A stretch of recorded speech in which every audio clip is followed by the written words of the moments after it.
एक बार की बात है, एक राजा तलवारबाजी कर रहा था तो अचानक से उसके अंगुली में कट लग गया।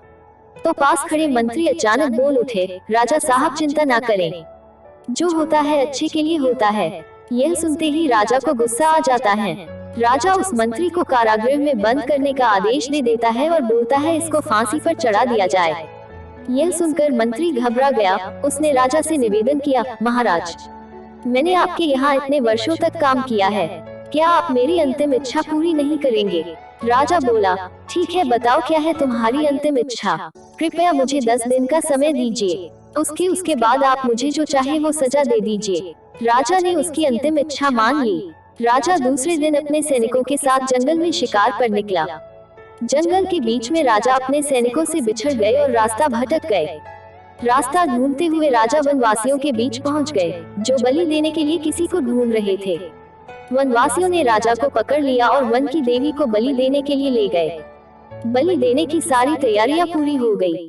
जैसे ही राजा को बलि देने के स्थान पर ले जाया गया, वहां खड़े बुजुर्ग की नजर राजा की खंडित अंगुली पर पड़ी।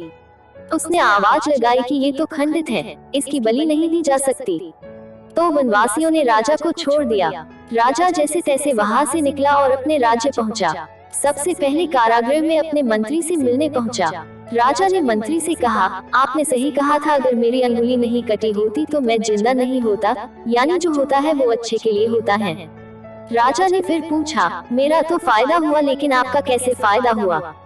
मैंने तो आपको सजा दी। मंत्री बोला, मैं आपके साथ शिकार पर हमेशा रहता हूँ, उस दिन भी रहता, लेकिन मेरे खंडित नहीं होने के कारण मेरी बलि चढ़ जाती, इसलिए मेरे साथ भी जो हुआ अच्छा हुआ।